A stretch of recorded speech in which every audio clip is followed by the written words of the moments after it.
Assalamualaikum warahmatullahi wabarakatuh. Kembali lagi bersama saya Siti Sarah dari Fakultas Ekonomi, Prodi Akuntansi, Universitas Balai Bandung. Di sini saya akan membahas materi perkuliahan auditing. Perencanaan. Alasan untuk melakukan perencanaan yang pertama untuk memungkinkan auditor memperoleh bahan bukti kompeten yang cukup untuk kondisi yang ada. Yang kedua, membantu menjaga biaya audit tetap wajar. Yang ketiga, menghindari kesalahpahaman dengan klien. Risiko dalam audit yang pertama ada acceptable audit risk dan inherent risk. Perencanaan audit dan perencanaan pendekatan audit. Yang pertama, menerima klien dan melakukan perencanaan audit awal. Yang kedua, memahami bisnis dan industri klien. Yang ketiga, menilai risiko bisnis klien. Yang keempat, melaksanakan prosedur analitis pendahuluan. Selanjutnya, menerima klien dan melakukan perencanaan audit awal. Yang pertama, klien baru atau klien lama. Yang kedua, alasan klien untuk diaudit. Yang ketiga, kesepahaman dengan klien. Yang keempat, seleksi staf untuk perikatan dan evaluasi kebutuhan para ahli dari pihak luar. Memahami bisnis dan industri klien. Yang pertama, memahami aturan-aturan akuntansi yang khas dari industri tersebut untuk mengevaluasi apakah laporan keuangan klien sesuai dengan prinsip akuntansi yang berlaku umum.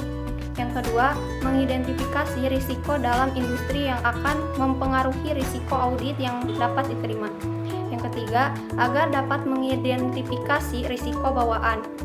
Menilai risiko bisnis klien. Ada 3 macam risiko bisnis klien, yaitu yang pertama, gagal mencapai tujuannya. Yang kedua, kemajuan teknologi baru. Yang ketiga, salah saji material dalam laporan keuangan. Prosedur analitis pendahuluan. Yang pertama, prosedur analitis awal dilakukan agar auditor dapat memahami dengan lebih baik bisnis klien. Yang kedua, prosedur yang dapat digunakan adalah dengan membandingkan rasio-rasio klien dengan industri atau kompetitor. Prosedur analitis dibagi menjadi 3 tahap, yaitu yang pertama, tahap perencanaan, yang kedua, tahap pengujian, yang ketiga, tahap penyelesaian. Jenis prosedur analitis. Yang pertama, membandingkan klien dan data industri. Yang kedua, membandingkan data klien dengan data yang sama pada tahun sebelumnya. Yang ketiga, membandingkan data klien dengan hasil. Yang keempat, ekspektasi klien membandingkan data klien dengan hasil ekspektasi auditor. Yang kelima, membandingkan data klien dengan ekspektasi hasil menggunakan data non-keuangan. Selanjutnya, rasio-rasio keuangan umum. Ada 4 macam rasio keuangan umum, yaitu yang pertama, kemampuan membayar utang jangka pendek. Yang kedua, rasio aktivitas likuiditas. Yang ketiga, kemampuan untuk memenuhi kewajiban jangka panjang. Dan yang terakhir, rasio profitabilitas. Materialitas dan risiko. Materialitas adalah besarnya nilai yang dihilangkan atau salah saji informasi akuntansi yang dilihat dari keadaan yang melingkupinya. Dapat mengakibatkan perubahan atau pengaruh terhadap pertimbangan orang yang meletakkan kepercayaan terhadap informasi tersebut karena adanya penghilangan atau salah saji itu. Selanjutnya, pertimbangan auditor. Definisi tersebut mengharuskan auditor untuk mempertimbangkan yang pertama, keadaan yang berkaitan dengan entitas. Yang kedua, kebutuhan informasi pihak yang akan meletakkan kepercayaan atas laporan keuangan auditan. Mengapa konsep materialitas penting dalam audit laporan keuangan? Yaitu karena auditor tidak bisa memberikan jaminan bagi siapapun bahwa laporan keuangan auditan adalah akurat. Dalam audit laporan keuangan, auditor memberikan keyakinan berikut ini. Yang pertama, bahwa jumlah-jumlah yang disajikan dalam laporan keuangan beserta pengungkapannya telah dicatat, diringkas, digolongkan, dan dikompilasi. Yang kedua, bahwa ia telah mengumpulkan bukti kompeten yang cukup sebagai dasar memadai untuk memberikan pendapat atas laporan keuangan auditan. Yang ketiga, bahwa laporan keuangan sebagai keseluruhan disajikan secara wajar dan tidak terdapat salah saji material karena kekeliruan dan kecurangan. Yang keempat, konsep yang melandasi keyakinan yang diberikan oleh auditor, yaitu yang pertama, konsep materialitas, Yang kedua, konsep risiko audit. Pertimbangan materialitas. Yang pertama, pertimbangan kuantitatif, yaitu hubungan salah saji dengan jumlah kunci tertentu dalam laporan keuangan seperti laba bersih sebelum pajak dalam laporan keuangan, total aktiva dalam neraca, total aktiva lancar dalam neraca, dan total ekuitas pemegang saham dalam neraca. Yang kedua, pertimbangan kualitatif seperti yang pertama, kemungkinan terjadinya pembayaran yang melanggar hukum. Yang kedua, kemungkinan terjadinya kecurangan. Yang ketiga, syarat yang tercantum, perjanjian kredit dari bank. Yang keempat, adanya gangguan dalam tren laba. Dan yang kelima, sikap manajemen terhadap integritas laporan keuangan. Tingkatan materialitas. Materialitas pada tingkat laporan keuangan, yaitu laporan keuangan mengandung salah saji material jika laporan tersebut berisi kekeliruan atau kecurangan yang dampaknya secara individual atau secara gabungan sedemikian signifikan sehingga mencegah penyajian secara wajar laporan keuangan tersebut sesuai prinsip akuntansi berterima umum. Yang kedua, materialitas pada tingkat saldo akun. Salah saji minimum yang mungkin terdapat dalam saldo akun yang dipandang sebagai salah saji materialitas. Auditor menggunakan materialitas yang pertama dalam perencanaan audit, yang kedua pada saat mengevaluasi bukti audit dalam pelaksanaan audit. Auditor perlu membuat estimasi materialitas karena terdapat hubungan terbalik antara jumlah dalam laporan keuangan yang dipandang material oleh auditor dengan jumlah pekerjaan audit yang diperlukan untuk menyatakan kewajaran laporan keuangan. Audit atas pengendalian internal menurut Section 404 dan risiko pengendalian. Yang pertama, tujuan pengendalian. Sistem pengendalian internal terdiri atas kebijakan dan prosedur yang dirancang untuk memberikan manajemen kepastian yang layak bahwa perusahaan telah mencapai tujuan dan sasarannya. Kebijakan dan prosedur ini seringkali disebut pengendalian dan secara kolektif membentuk pengendalian internal entitas tersebut. Selanjutnya, tanggung jawab manajemen dan auditor atas pengendalian internal. Manajemen bertanggung jawab untuk menetapkan dan menyelenggarakan pengendalian internal entitas.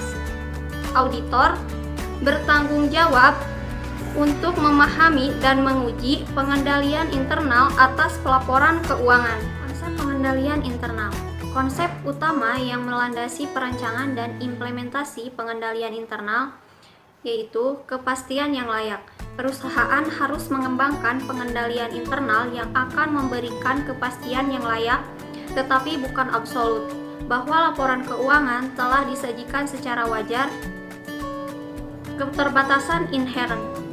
Pengendalian internal tidak akan pernah bisa efektif 100% tanpa menghiraukan kecermatan yang diterapkan dalam perancangan dan implementasinya. Tanggung jawab pelaporan oleh manajemen menurut Section 404. Manajemen juga harus mengidentifikasi kerangka kerja yang digunakan untuk mengevaluasi keefektifan pengendalian intern.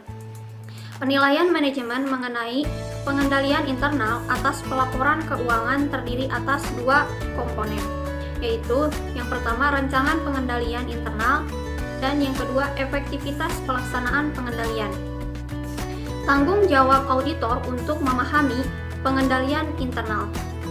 Pengendalian internal yang relevan bagi auditor menurut standar audit pengendalian atas reliabilitas pelaporan keuangan dan pengendalian atas kelas-kelas transaksi. Komponen pengendalian menurut COSO.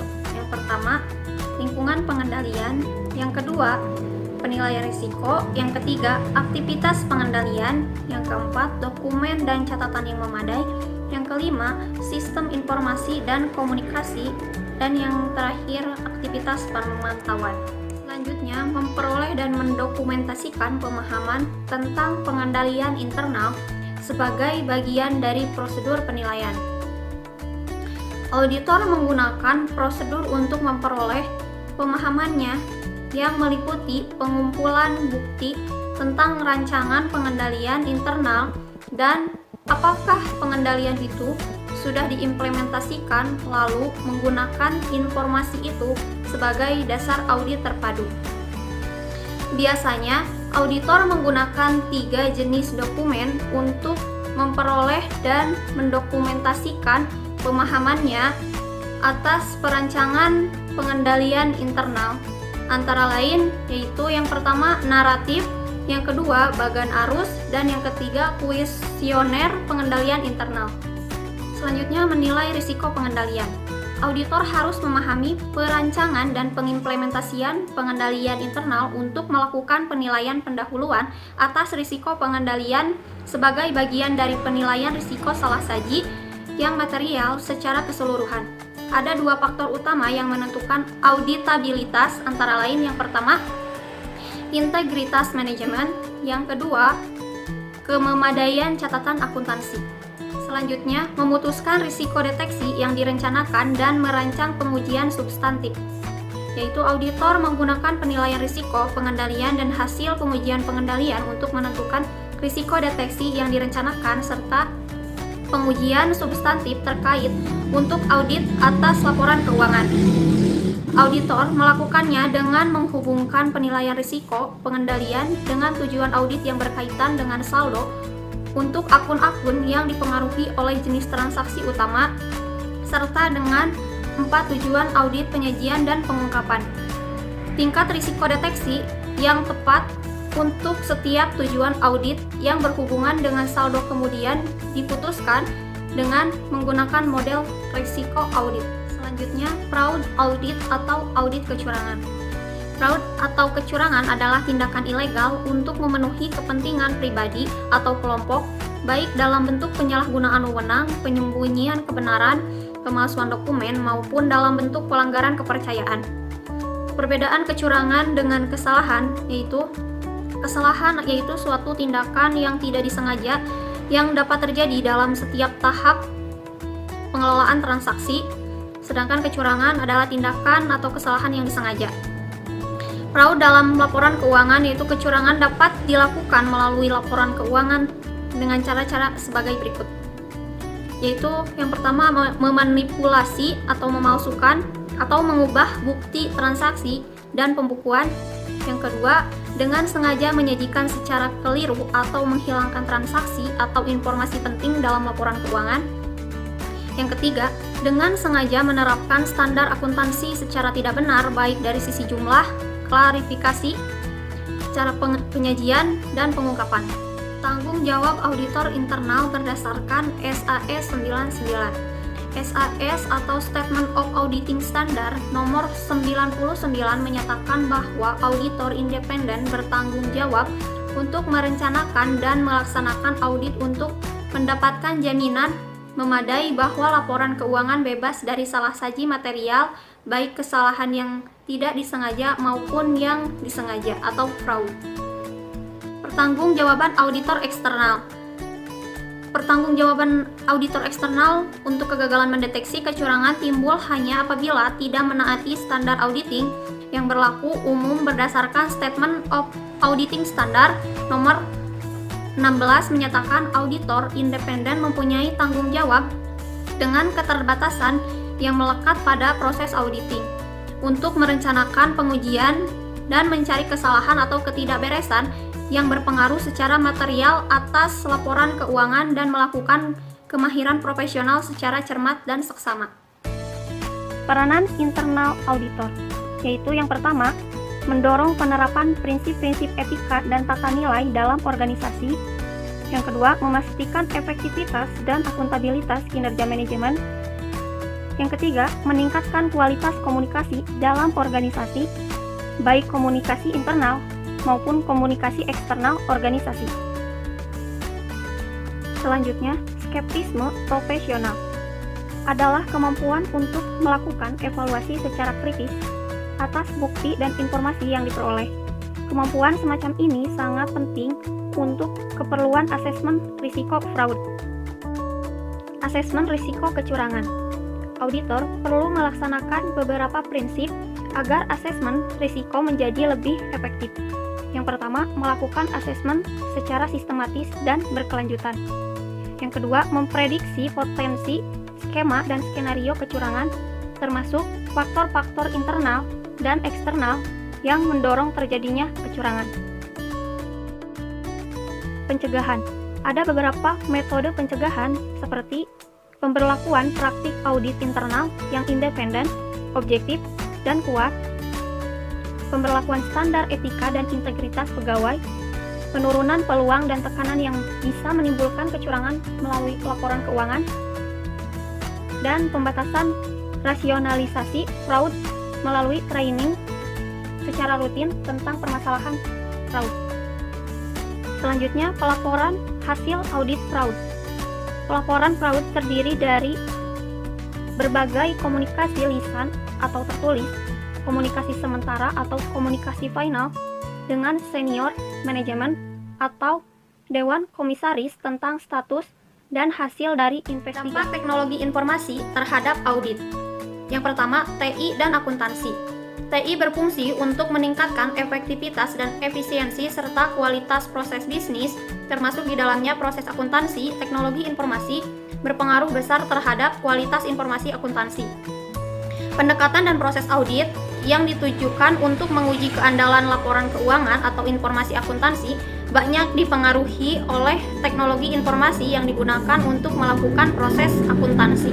Auditor harus memahami keunggulan dan kelemahan TI dan sistem pengendalian. Pengendalian manual digantikan dengan pengendalian elektronik yang secara teoritis lebih efektif dan efisien. Kualitas pengolahan data lebih terjamin karena TI unggul dari sisi kemampuan untuk memproses transaksi yang kompleks dalam jumlah yang besar secara efektif dan rencana dan program audit secara keseluruhan. Tahap ini merupakan fase yang penting karena pada tahap inilah dihasilkan seluruh program audit yang direncanakan auditor untuk diikuti dalam audit yang mencakup semua proses audit, ukuran sampel, materi yang dipilih, dan waktu pelaksanaannya. Jenis pengujian audit. Dalam mengembangkan rencana audit, auditor menggunakan 5 jenis pengujian yang dapat digunakan untuk menentukan apakah laporan keuangan telah disajikan secara wajar. Pengujian tersebut meliputi yang pertama, prosedur penilaian risiko, yang kedua, pengujian pengendalian, yang ketiga, pengujian substantif atas transaksi, yang keempat, prosedur analitis, yang kelima, pengujian rincian atas saldo, dan yang keenam, ikhtisar jenis-jenis pengujian. Yang pertama, prosedur penilaian risiko. Penilaian dilaksanakan untuk menilai risiko salah saji yang material dalam laporan keuangan. Auditor melaksanakan pengujian pengendalian, pengujian substantif atas transaksi, prosedur analitis, dan pengujian atas rincian saldo sebagai respon terhadap penilaian auditor atas risiko salah saji yang material. Sebagian besar prosedur penilaian risiko auditor dilakukan untuk memahami pengendalian. Yang kedua, pengujian pengendalian merupakan prosedur yang digunakan untuk menguji efektivitas kebijakan dan prosedur pengendalian yang diterapkan untuk menilai risiko pengendalian. Yang ketiga, pengujian substansial atas transaksi. Pengujian substantif adalah prosedur yang dirancang untuk menguji salah saji dolar atau salah saji moneter yang secara langsung mempengaruhi kebenaran saldo laporan keuangan. Substantif test of transaction merupakan proses yang digunakan untuk menguji salah saji moneter untuk menentukan apakah tujuan audit terkait dengan transaksi telah terpenuhi. Keempat, prosedur analitis. Prosedur analitis melibatkan perbandingan jumlah yang tercatat dengan harapan yang dikembangkan oleh auditor. Dua tujuan paling penting dari prosedur ini dalam mengaudit saldo akun adalah: yang pertama, menunjukkan salah saji yang mungkin dalam laporan keuangan. Yang kedua, memberikan bukti substantif. Yang kelima, pengujian rincian saldo. Berfokus pada saldo akhir buku besar, baik untuk akun neraca maupun laporan laba rugi. Penekanan utamanya dalam sebagian besar pengujian rincian saldo adalah neraca. Pengujian atas saldo akhir ini sangat penting karena bukti-bukti biasanya diperoleh dari sumber independen dengan klien dan dianggap sangat dapat dipercaya. Pengujian rincian saldo dapat membantu dalam menetapkan kebijakan moneter akun-akun yang berhubungan dan karenanya merupakan pengujian substantif. Yang keenam, ikhtisar proses audit. Fase pertama yaitu merencanakan dan merancang pendekatan audit seperti menerima klien dan melaksanakan perencanaan awal, memahami bisnis dan industri klien, menilai risiko bisnis klien, melaksanakan prosedur analitis pendahuluan, dan lain-lain. Fase kedua yaitu melaksanakan pengujian pengendalian dan pengujian substantif atas transaksi, yaitu melakukan pengujian pengendalian untuk memperoleh bukti untuk mendukung pengendalian khusus yang berkontribusi pada penilaian risiko pengendalian oleh auditor, yaitu bila dikurangi di bawah maksimum bagi audit laporan keuangan dan audit pengendalian internal atas pelaporan keuangan perusahaan publik. Melakukan pengujian substantif atas transaksi untuk memperoleh bukti untuk mendukung ketepatan moneter transaksi. Fase ketiga yaitu melaksanakan prosedur analitis dan pengujian rincian saldo. Tujuannya dari fase 3 ini adalah untuk memperoleh bukti tambahan yang mencukupi guna menentukan apakah saldo akhir dan catatan kaki atas laporan keuangan telah dinyatakan secara wajar. Fase keempat yaitu menyelesaikan audit dan mengeluarkan laporan audit, seperti melaksanakan pengujian tambahan untuk penyajian dan pengungkapan, mengumpulkan bukti akhir, mengeluarkan laporan audit. Jenis laporan yang akan dikeluarkan tergantung pada bukti yang dikumpulkan dan temuan audit.